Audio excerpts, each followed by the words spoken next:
Bom, irmãos, Amém. nós chegamos agora à pergunta de número 59.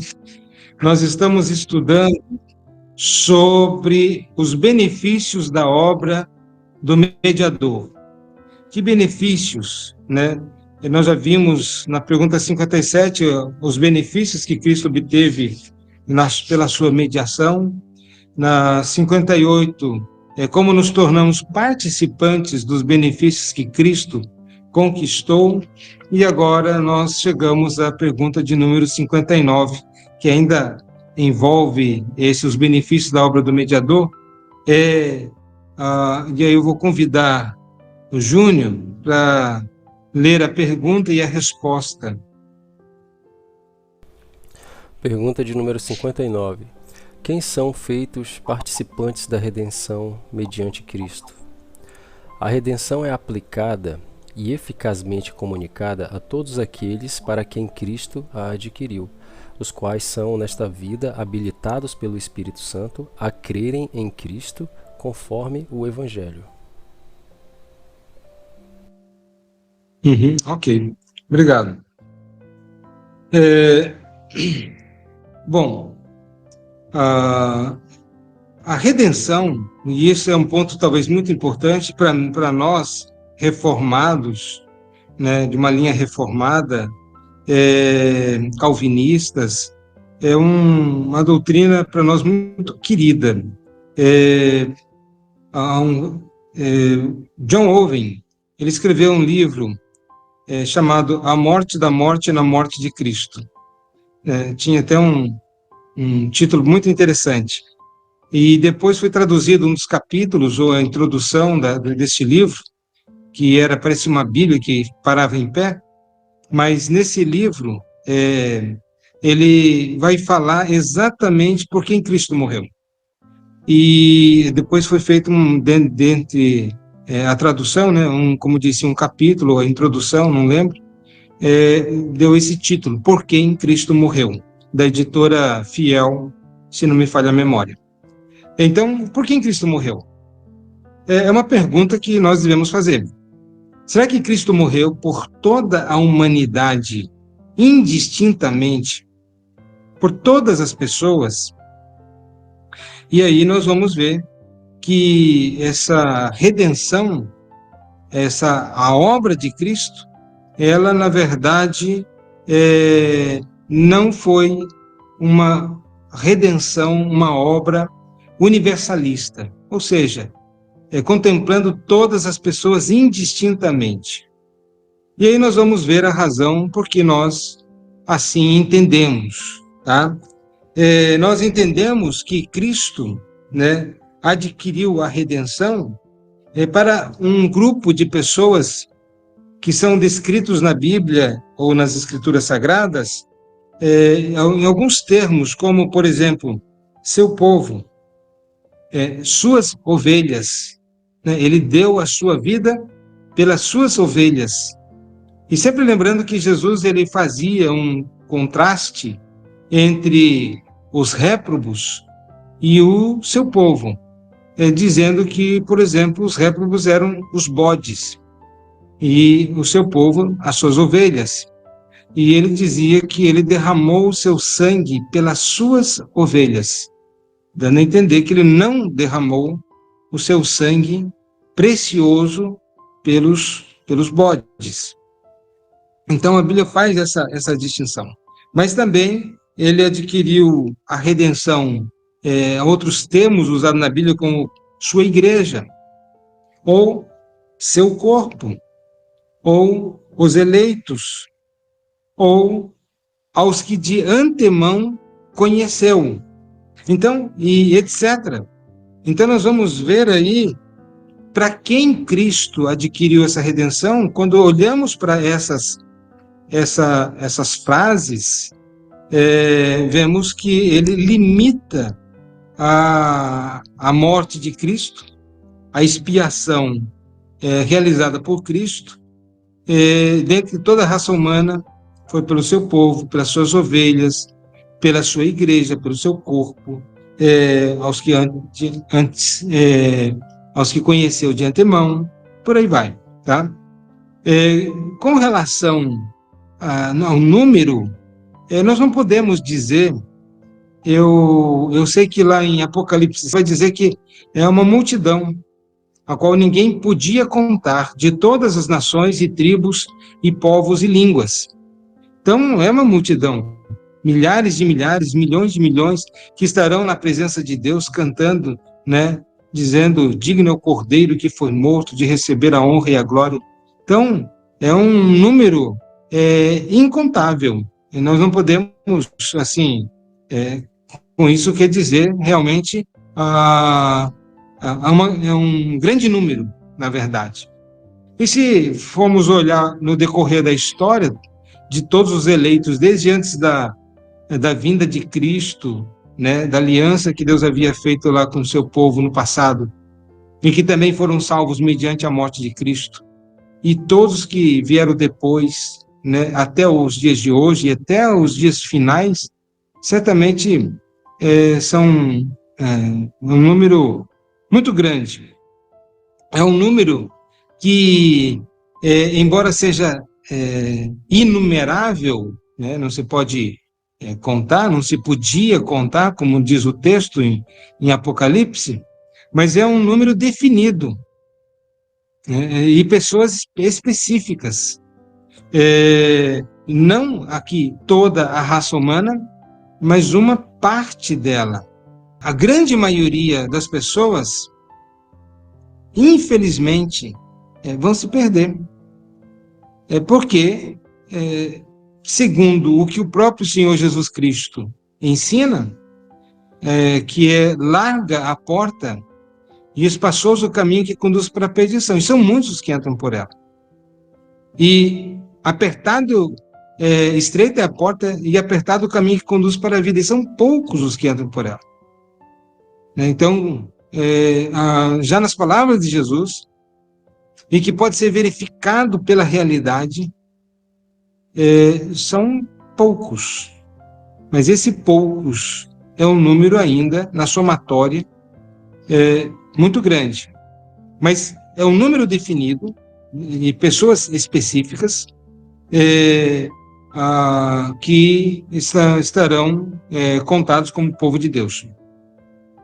É uma multidão tão grande que excede a capacidade de contar do homem, não de Deus, e um número desconhecido por nós. Então, nós não podemos dizer quantas pessoas, simplesmente Deus não revelou, mas é sabido e é muito claro na mente de Deus o número determinado, que ele determinou mesmo, antes da criação do mundo, daqueles que haveriam de ser salvos.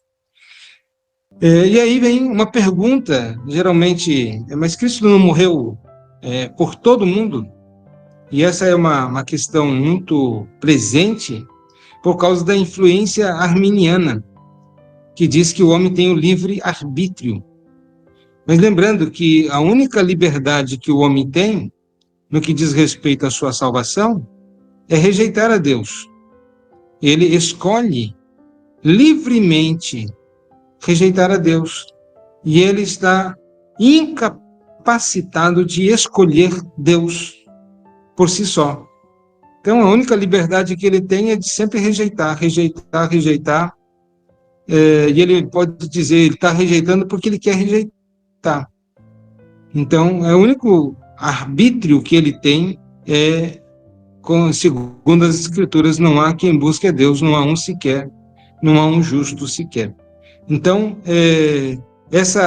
esse pensamento de que Cristo morreu por todo mundo é contrário à Bíblia, ao ensino bíblico, e também é rejeitada pela nossa confissão de fé, pelos nossos símbolos de fé, que é o catecismo menor, ou breve catecismo, catecismo maior, nossa confissão de fé.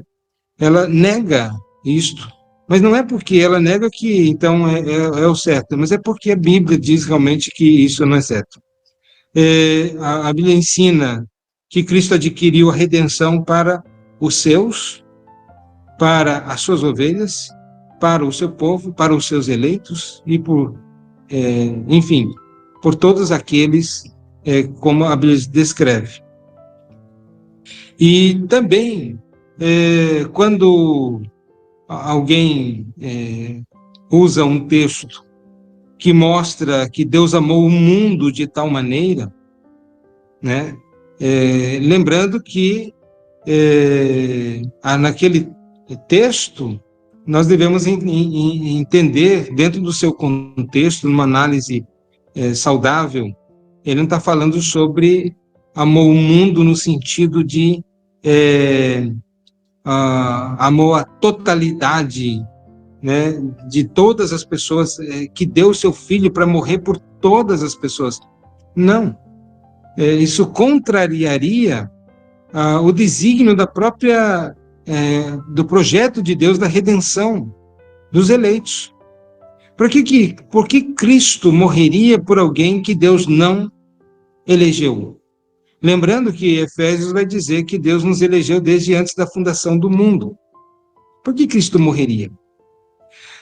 Então seria incoerente, né, esse tipo de ação de Cristo. Morrer por alguém que Deus o Pai não elegeu. E mostra, na verdade, que a salvação é uma obra trinitariana, onde Deus o Pai, ele elege, ele escolhe, o Filho morre exatamente, precisamente por esses que Deus elegeu desde antes da fundação do mundo, e que o Espírito Santo vai convencer, vai ensinar, vai aplicar a obra de Cristo no coração desses. Então, é uma obra trinitariana. E é claro que, como eles são um pensamento, eles não estão em discórdia, discordantes. Imagine, Deus elege alguns, Cristo morre por outros, e o Espírito Santo tenta aplicar a um terceiro grupo de pessoas. Eles estariam em discordância, não estariam em unidade. Então, vemos a lógica da unidade. Então, Cristo, ele não morreu por todos, mas ele morreu por todos, no mundo, referindo-se ao mundo dos eleitos.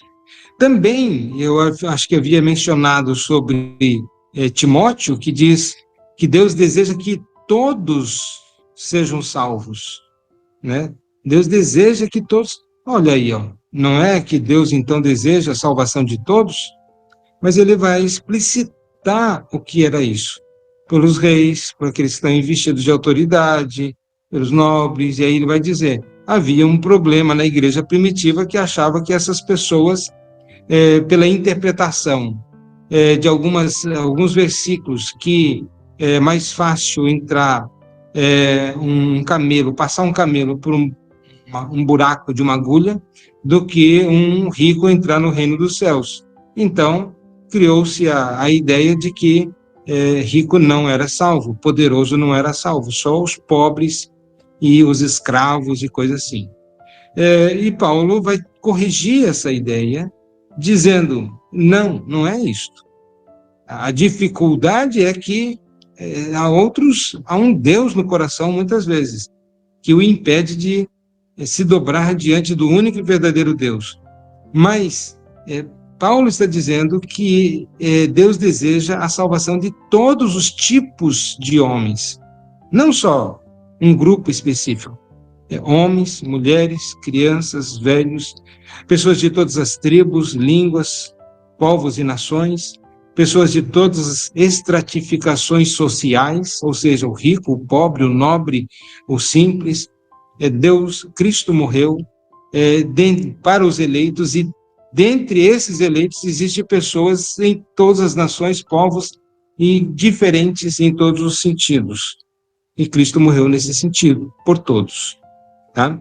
Então, não significa todo mundo individualmente, mas todos os tipos de pessoas. E exatamente como a Renata colocou, todo que o Pai me dá, nós vamos ler esse texto ainda. né? Então, não existe também esse negócio de chance no plano de salvação revelado nas Escrituras. Deus dá uma chance a cada pessoa. E é aquele que crê, aquele que pegar essa chance, pode ser salvo. Então, Deus está dando chance. Deus, ele veio para possibilitar a salvação, né? Deus veio para possibilitar, ele veio, então, tornar possível. E a salvação seria mais ou menos a ideia, Deus possibilitou, ele colocou num balaio a graça salvadora e diz, quem quer, vem pegar. É de graça. Qualquer um que queira pode vir e pegue. Embora pareça que essa é a ideia, que Deus está dando a chance e para que se salve, Deus deu a possibilidade, a Bíblia não diz assim.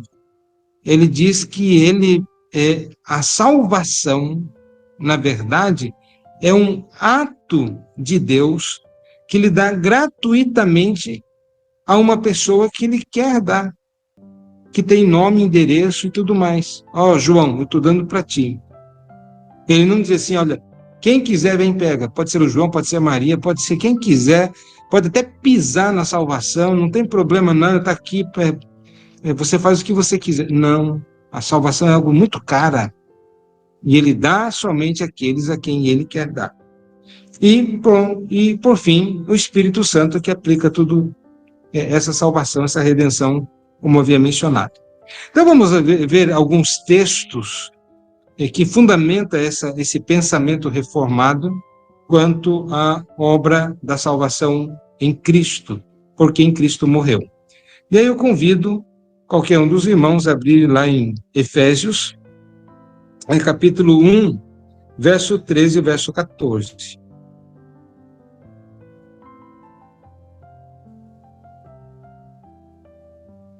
E quem achar pode ler.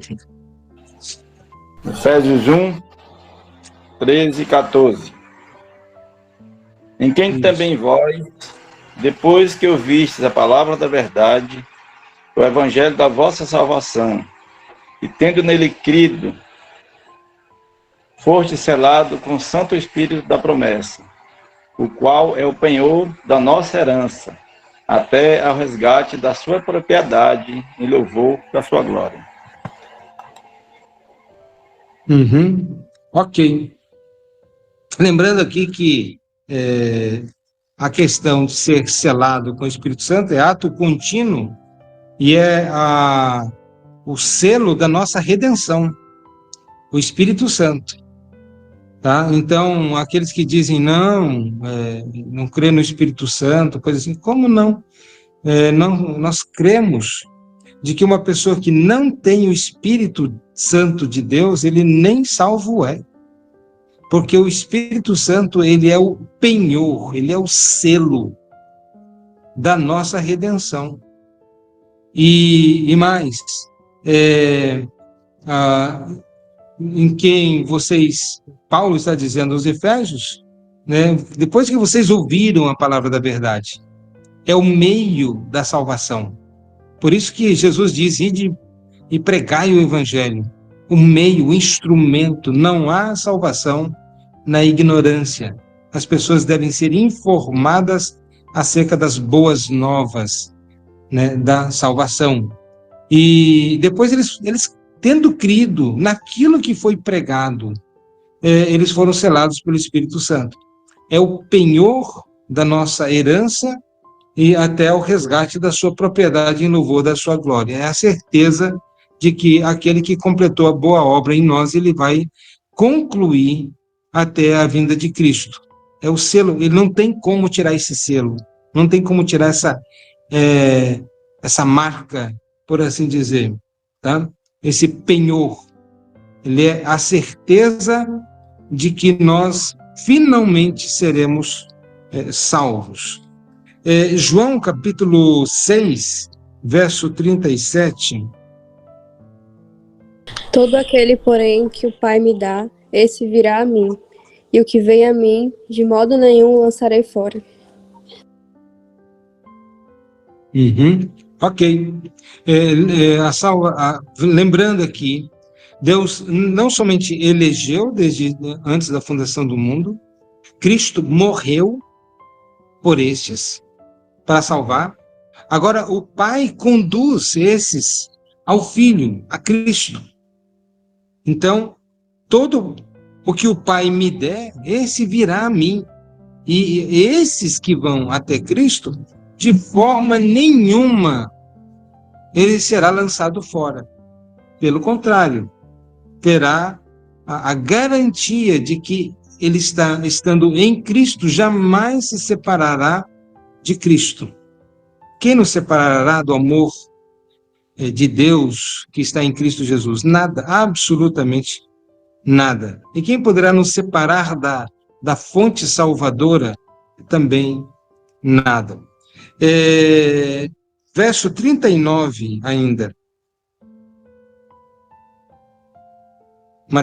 João 6:39. Porque eu desci do céu não para fazer minha vontade, mas a vontade daquele que me enviou. E a vontade do Pai que me enviou é esta, que nenhum de todos aqueles que me deu se perca, mas que ressuscite no último dia. Ok, obrigado. Então, percebam aí, é a vontade de Deus, é a vontade daquele que me enviou.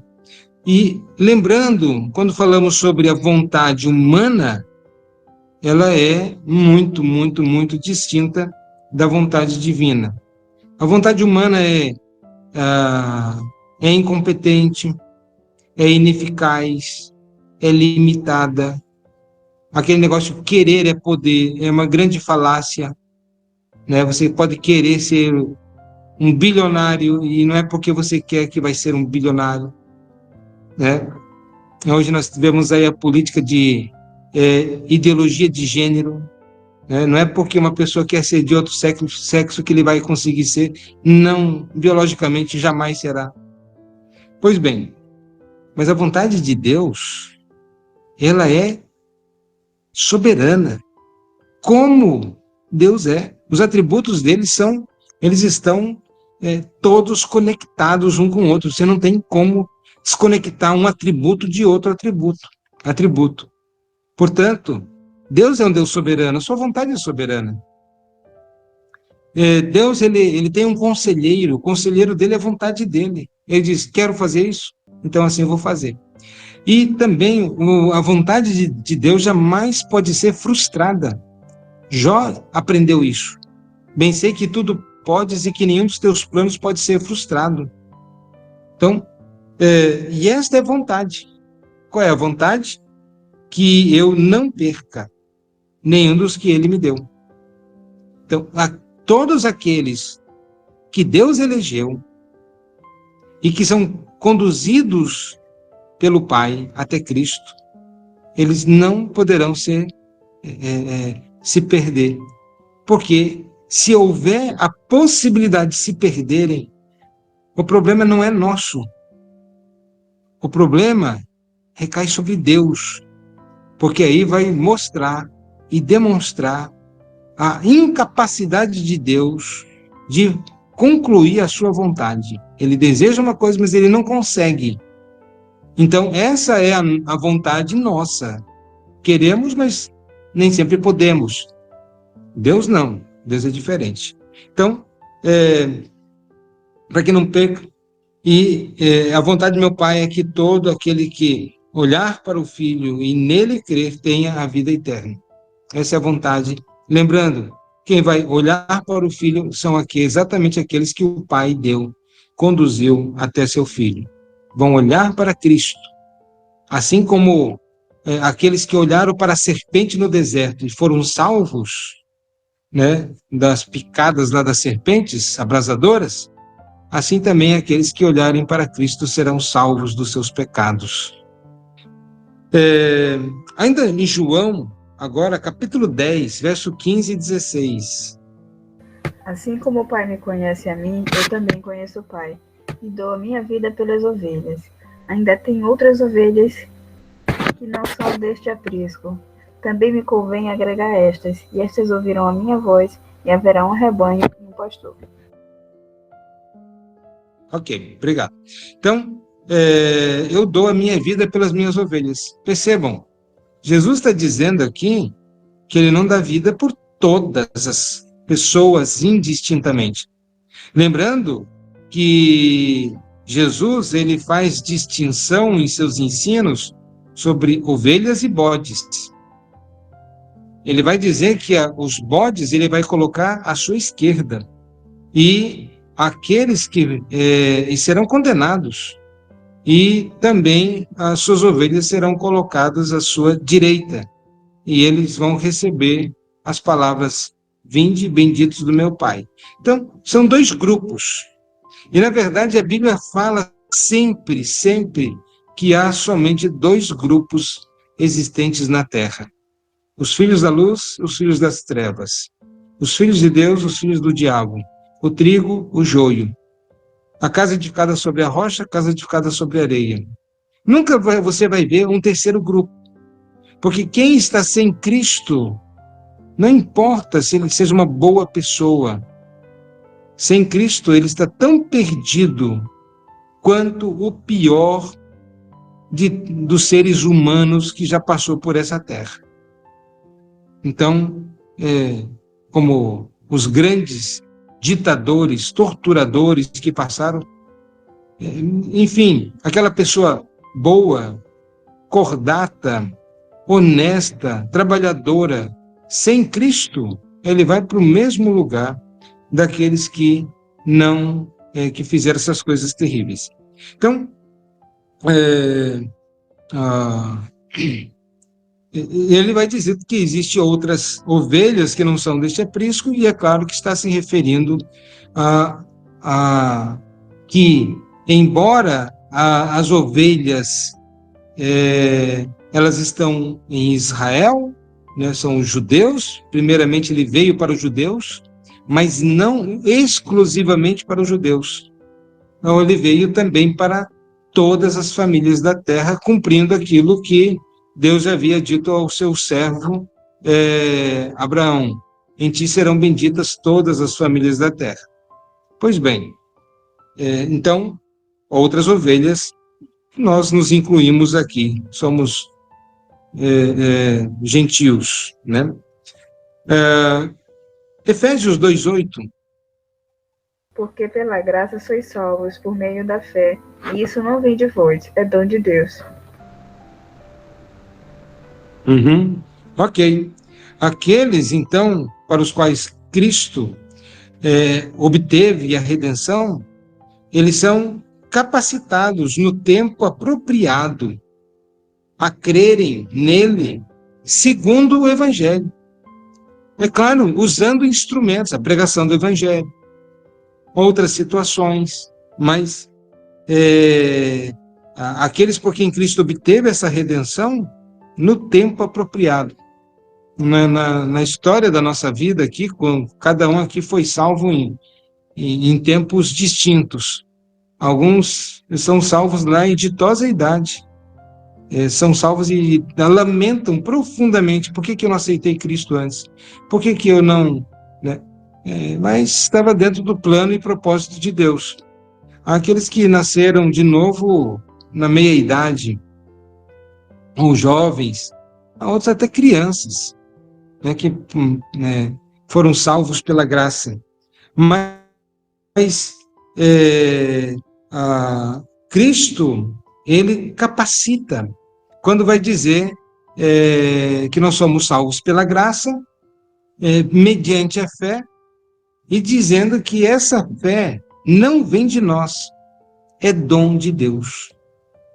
Existe uma fé natural, ok? E podemos dizer, inclusive, falsificada, que leva uma pessoa a crer que o mundo foi formado de um grande Big Bang, uma grande explosão, e ele crê. Isso é fé, porque não pode ser provado.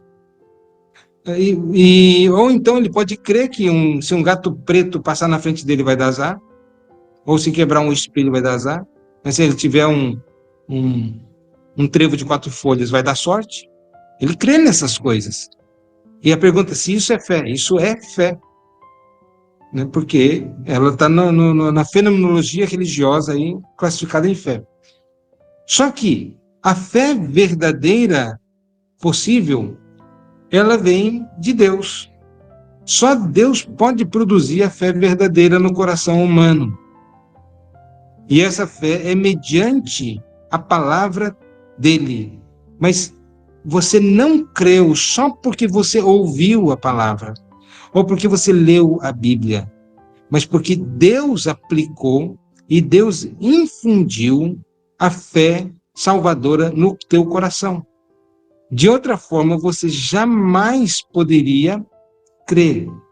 Então, precisa desta fé dada por Deus. Então, isso não vem de vós.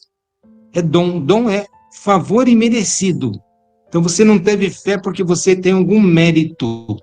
Você era bonito, de olhos azuis, era ou mais piedoso, né? Uma pessoa mais inclinada à religiosidade. Não.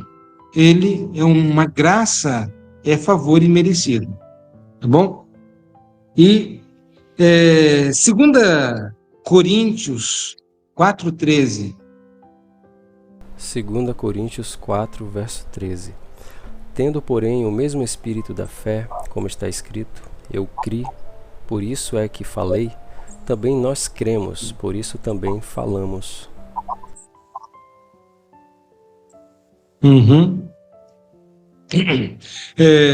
Então, ele vai dizer, tudo bem, eu criei, mas esse crer, ele vem pelo Espírito Santo. O resultado dessa fé é a operosidade da fé, são evidências de que a fé é verdadeira, mas Deus é quem nos dá, nos capacita, que nos concede a crermos e falarmos de conformidade como nós cremos. Em João capítulo 17, verso 9, a oração sacerdotal de Cristo,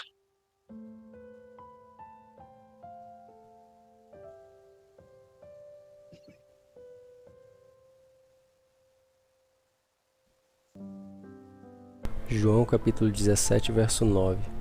É por eles que eu rogo. Não rogo pelo mundo, mas por aqueles que me deste, porque são teus. Uhum. Não, olha a conexão. Aquele que o Pai me dá, esses virão a mim, de modo nenhum lançarei fora. Ele agora vai dizer que ele vai orar. E perceba que ele não está dizendo aqui que ele está orando pelo mundo todo e por todas as pessoas indistintamente. Ele vai dizer, não estou rogando por todos. Não estou orando por todos. Ele está, na sua oração sacerdotal, está rogando por aqueles que Deus concedeu a ele. Então, a oração de Cristo, ele ora em favor daqueles por quem ele adquiriu a redenção, que o Pai escolheu, que conduziu a Cristo. Então, lembrando que a oração de Cristo, diferentemente também da nossa oração, é uma oração eficaz. Você já imaginou Cristo pedir, ó Deus, salva o José? E aí Deus diz, não vou salvar. Essa oração seria uma oração ineficaz. Só em pensar que Cristo ora por todo mundo e o Pai decide, não, meu filho, eu não vou salvar esse. Eu não vou salvar aquele. Não, mas eu estou orando por esse, pelo mundo todo. A oração de Cristo, sempre lembre, é eficaz. Ele não podemos dizer assim, ele não tenta orar, né? Não tenta fazer alguma coisa nesse sentido. A oração dele é sempre eficaz, porque se ele ora, pede ao Pai, e o Pai não concede, poderíamos dizer então que a oração dele seria talvez um pouquinho melhor que a nossa, né? Mas a Bíblia vai dizer lá, vocês pedem e não recebem porque pedem mal, né? E que nós precisamos, né, que o Espírito Santo interceda até com gemidos inexprimíveis, mas Cristo não é assim, tá? A oração dele é eficaz, ele ora pelo seu povo. Atos 2:47. Atos capítulo 2, verso 47. Louvando a Deus e contando com a simpatia de todo o povo, enquanto isso, acrescentava-lhes o Senhor, dia a dia, os que iam sendo salvos. Olha aqui, o Senhor lhes acrescentava. O que a igreja estava fazendo? Eles todos os dias se reuniam lá entre os irmãos, partiam o pão em suas casas, estavam juntos, participavam das refeições, com alegria, com sinceridade de coração, louvando a Deus, adorando a Deus, cultuando a Deus. E nos parece que enquanto eles estavam vivendo uma vida santa, piedosa, o mundo olhava para eles de alguma forma, certamente eles falavam do Evangelho, mas o texto nos diz que o Senhor lhes acrescentava. A obra de Deus, a salvação é uma obra de Deus. E está dizendo então que acrescentava o Senhor, inclusive, todos os dias os que iam sendo salvos. Então, aqueles para os quais Cristo adquiriu a redenção, eles são acrescentados à igreja no devido tempo. E também lembrando uma outra questão que é importante, eles são acrescentados à vida comunitária da igreja. Eles não entendiam, só fazendo um parênteses aqui, os apóstolos não entendiam que alguém era salvo e poderia viver uma vida isolada, desigrejado. Mais tarde, Hebreus vai dizer que não deveria ser como alguns lá que deixavam de se congregar, né?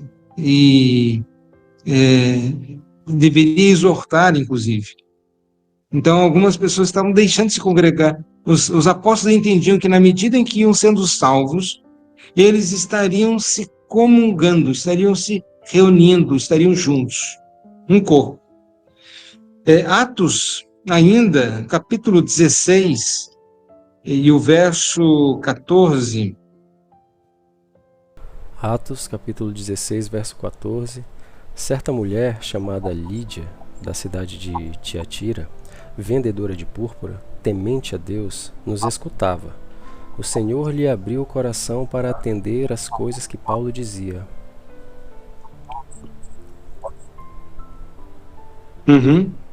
Olha aqui, então, a Lídia, né, enquanto estava lá em Filipos, e Paulo estava passando por lá, viu, ele falou de Cristo, e então o Senhor abriu seu coração. O Senhor inclinou o coração dela para entender e atender a mensagem de Paulo. Então, a obra da salvação, ele é usado no meio da pregação. Quer dizer, nós pregamos, Paulo deve ter pregado muito, e se os irmãos já estudaram um pouquinho sobre a vida do apóstolo Paulo, Paulo teve um momento assim que ele ficou muito deprimido até, quando ele esteve lá na Grécia, né, Atenas, ele pregou. E parece que aquela sociedade tão pagã e idólatra, mas onde ele passava era sociedade pagã e idólatra.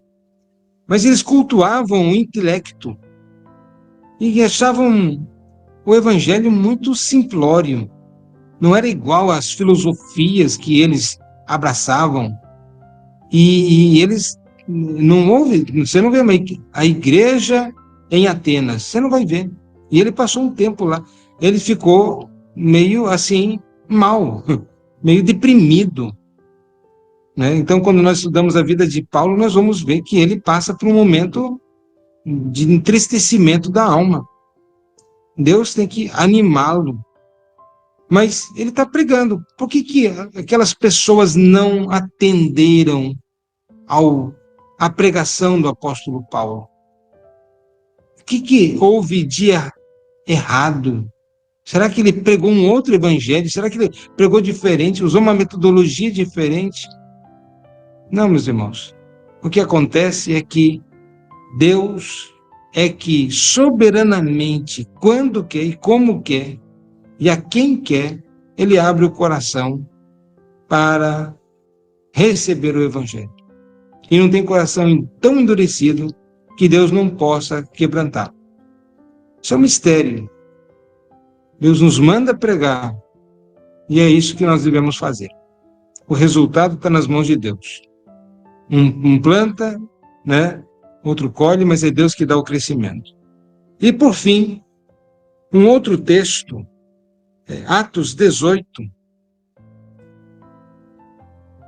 o verso 9 e o verso ao verso 11. Teve Paulo, durante uma noite, visão que o Senhor lhe disse: não temas, pelo contrário, fala e não te cales. Porquanto eu estou contigo, ninguém ousará fazer-te mal, pois tenho muito povo nesta cidade. E ali permaneceu 1 ano e 6 meses, ensinando entre eles a palavra de Deus. Ok. Então, percebam aqui que Deus ele vai dizer: olha, eu tenho muito povo aqui nessa cidade, então continue a pregar. Não tema, esse é o meio. Não se preocupe tanto com o resultado, faz a tua parte, mas a orientação de Deus é: permaneça aí e continue a pregar. Pois bem, Deus sabe, portanto, com exatidão quem são seus eleitos, né? Onde eles estão. Eu tenho muito povo, olha aí, ó. Todos foram salvos? Não. Mas ainda ele tinha muito povo ali naquele local. Então, aqueles para quem Deus elegeu e por quem Cristo adquiriu redenção, no tempo apropriado e devidamente será aplicada a salvação, a redenção a estes. Pois bem, irmãos, esse é o tema que nós vimos e eu pergunto se alguma dúvida, alguma pergunta, alguma colocação